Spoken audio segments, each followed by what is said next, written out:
Hmm. Takallam ala sifatil kalami lillahi ta'ala. Jelaskan sifat kalam Allah ta'ala.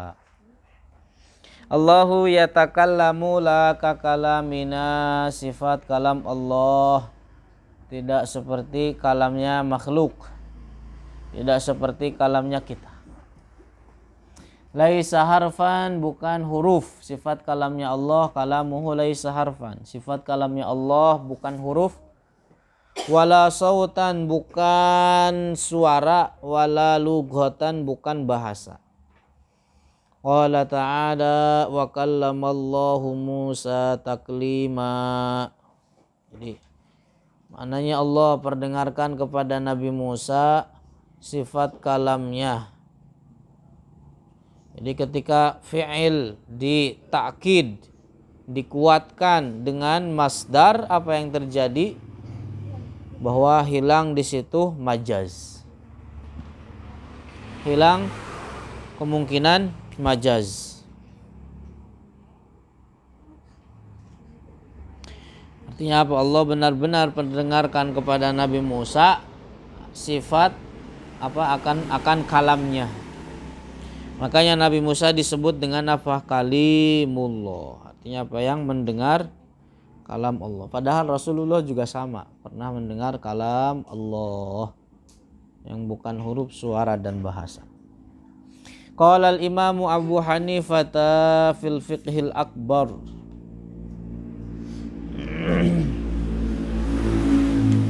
Telah berkata Imam Abu Hanifah dalam kitabnya beliau Al-Fiqhul Akbar. Jadi Imam Abu Hanifah ini punya 5 risalah di dalam akidah, dalam tauhid. Beliau terkenalnya di dalam apa? Dalam fikih, penggagas mazhab Hanafi. Tapi terlebih dahulu sebagaimana imam-imam mujtahid lainnya, sebelum kompeten dalam fikih, kompeten juga terlebih dahulu di dalam tauhid. Jadi Abu Hanifah ini punya 5 risalah.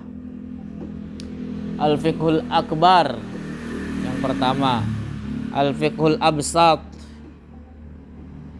kedua, kemudian Kitab Al-Wasiyah yang ketiga, keempat Kitab Ar-Risalah, dan yang kelima satu lagi Ar-Risalah, apa lupa satu laginya.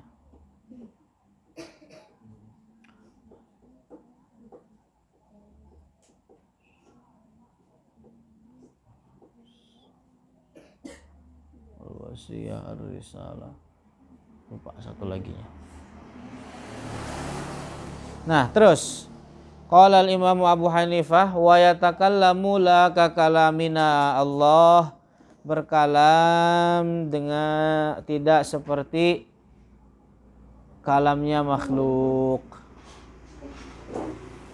Wa yasma'u la ka sam'ina, dan Allah mendengar tidak seperti pendengarannya makhluk. Wa nahnu natakallamu bil alat, kita berbicara, berkalam dengan alat. Makhluk, kita manusia bicara pakai alat. Ada huntu, ada lisan, ada bibir. Coba bilang Mbak tapi bibirnya mingkem, bisa enggak? Enggak. Itulah alat makhluk.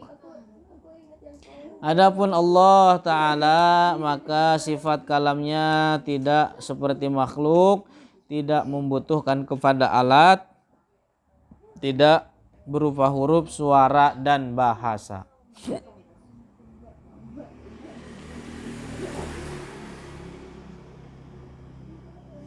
Nah, jadi sifat kalam Allah adalah azali, ada tanpa permulaan, dan abadi, ada tanpa penghabisan, bukan huruf, bukan suara, bukan bahasa. Kalam Allah apa saja yang berupa kalam al-lafdul munazzal. Kalam Allah ada Al-Qur'an. Apalagi Taurat, ada Al-Injil, ada Az-Zabur. Kalau seandainya itu semua dimaksudkannya adalah sifat kalam Allah yang azali, yang adzati, maka itu azali, bukan huruf, suara, dan bahasa. Bukan huruf, bukan suara, dan bukan bahasa. Kalau seandainya Al-Quran itu Injil, Az-Zabur, At-Taurat dimaksudkannya adalah berupa sifat kalam Allah atau yang lafaz yang diturunkan. Sifat kalam Allah dengan makna lafaz yang diturunkan, yang dibaca, yang dengan bahasa Arab, yang dengan bahasa Suryani, itu semua adalah makhluk. Akan tetapi Al-Quran dan kitab-kitab lainnya itu bukan karangan manusia, bukan karangan malaikat.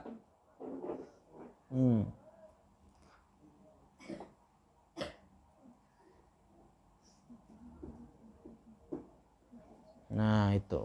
Terus kita sudah belajar bahwa Al-Quran atau kalamullah itu memiliki dua makna. Yang pertama adalah dengan artian al-kalamuz zati. Bagian pertama al-lafdul munazzal. Bagian kedua al-kalamuz zati artinya apa? Bahwa sifat kalam Allah yaitu bukan huruf, bukan suara, bukan bahasa. Adapun makna dengan artian yang kedua adalah lafaz munazzal yang diturunkan, lafaz yang diturunkan, yang dibaca oleh umat Islam, oleh orang-orang mukmin. Pendekatannya adalah ketika misalkan kita tulis ketika pendekatannya adalah ketika kita tulis lafaz Allah di papan tulis di kertas, lafaz Allah. Ketika ditanya apa ini, dijawab tulisan apa? Dijawab adalah Allah. Apakah tulisan tersebut yang kita sembah? Tidak. Jawabannya tidak. Akan tetapi apa? Tulisan tersebut mengungkapkan akan adanya zat yang kita sembah, yaitu Allah. Begitu juga Al-Quran yang kita baca adalah ungkapan dari sifat kalam Allah yang azali, bukan huruf, bukan suara dan bukan bahasa. Bukan artinya tulisan Allah tersebut yang kita sembah, enggak. Tapi apa? Tulisan tersebut adalah mengungkapkan akan adanya zat yang kita sembah. Nah, banyak dalil-dalil yang menjelaskan bahwa sifat kalam Allah bukan huruf, bukan suara, bukan bahasa. Di antara dalilnya adalah sebagaimana di dalam Al-Quran dijelaskan bahwa kelak hari kiamat setiap manusia akan mendengar,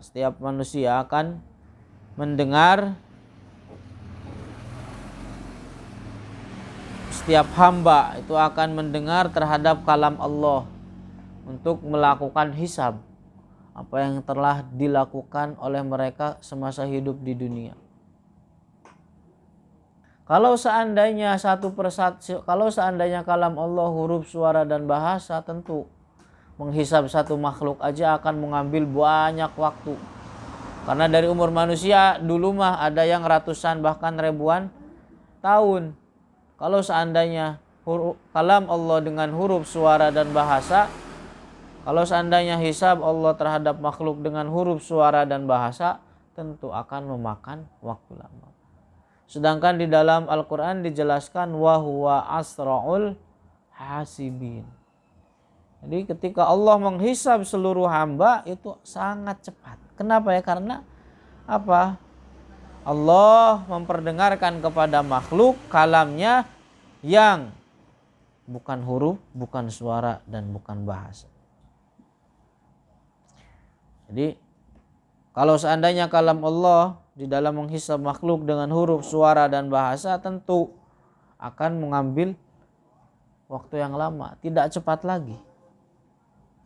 Padahal tadi dalam Al-Quran dijelaskan bahwasanya Allah asra'ul hasibin, jadi paling cepat di dalam menghisab.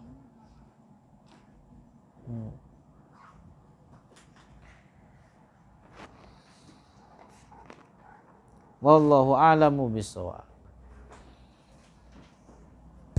Tasmi'.